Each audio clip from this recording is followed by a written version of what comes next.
So in this section, we will be looking at HTML styles. So in this particular section, I'll be introducing you to styles, even though this is a purely HTML5 course. I'll be introducing some basic cascading style sheet styles. So let me just introduce you to how the basic template of how the styling will work. So we have our element, for instance, element, and then we have our style attribute, and then we just put the styles in this attribute here. So for example, each style has a property, and then we have to use this colon, and with our value, and then semicolon, and then property number 2, which is the next property, colon, and then the value of that property, like so. So this is the basic protocol, basic standard convention this will follow when we're doing inline styles. So for example, let me introduce you to a style here. Let's just say I wanted to change the color of this to blue, right? The color of this heading to blue. So I could just say style. In fact, yeah, style. And then I could just say color. This is a property of CSS. CSS property. And I could just say blue like so. And I could just close. I could just end the sentence like that. The statement like that. However, it's not required here in this case since I only have one property. But nevertheless, let me show how it works. There we go. And if I wanted to change the color to green, for instance, green, I could do it like so.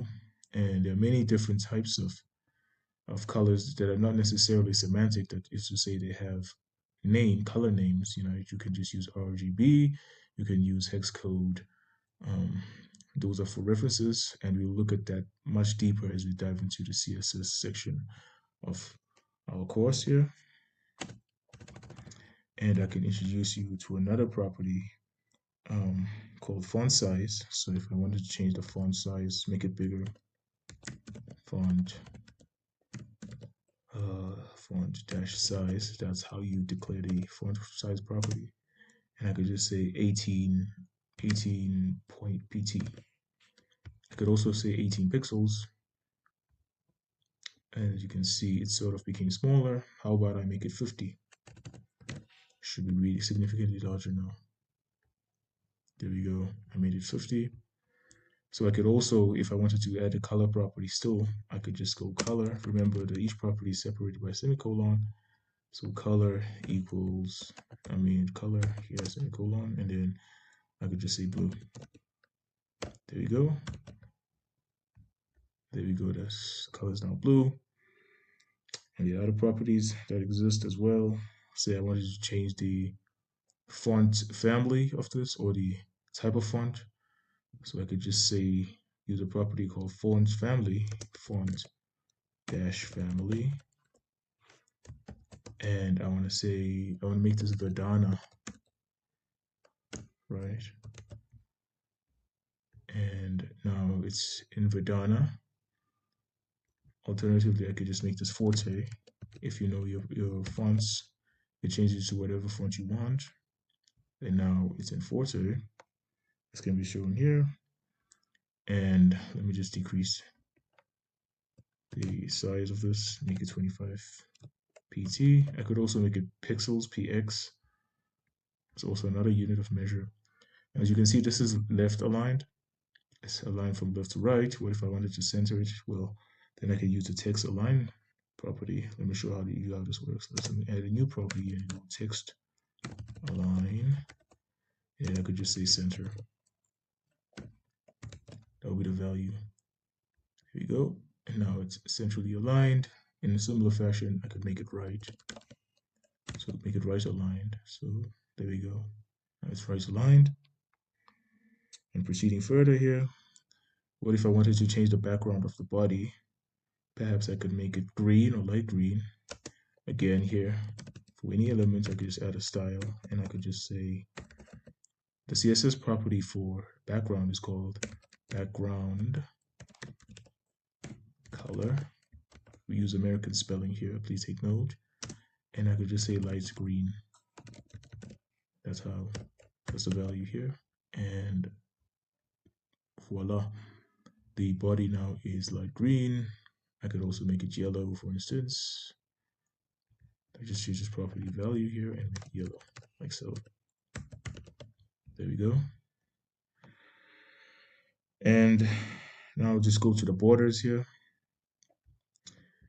As you can see, here I have this paragraph which says institutions are widely distributed, and it corresponds to this paragraph. What if I wanted to have this paragraph have a border? I could just go here. Again, I use the style, this convention here, use the style property, and then I could just say border, like so. I could just make it the border 2 pixels. 2 pixels means it will be 2 pixels thick. I can make it black, which means it will be a black border. Should be solid. Basically means it should be solid. So you should get this right. And of course, I can just put a semicolon. I can neglect it since there's only one property. But here we go. So now it's a black border here. Make sure you remember the border type. Okay, solid. The other types of borders here, like dotted, for instance. So it's a dotted border. However, we'll delve into this a lot deeper. And here it doesn't really matter. So I could just say solid black 5 pixels. Doesn't really matter the order of these 3 values. The browser should be able to identify them. There we go. So that's our border. And of course, we could also change the background color of this too. If you wanted to, perhaps we could make it green. For instance, here I could just say background color of the paragraph. I could just make it green, for instance. Here. There you go. I could just make it green. And then I could change the width and height of the paragraph if I wanted to, just add more space. So we have green here. Always go for the semicolon to add a new property and then change the height. There we go. So now the paragraph height is now fixed at 300 pixels right here. Okay. And we can also change the padding. So the padding is like the space from the borders to the actual contents. So let me show you how this works. So padding, I could just make it 10 pixels. And if you take a look at the space right here from the border, it should increase. We should see an increase here. There we go. So we have more space and we have margins. Margins are your space between the elements, right? The space around this box. However, these are just the basic properties that you have to know for CSS.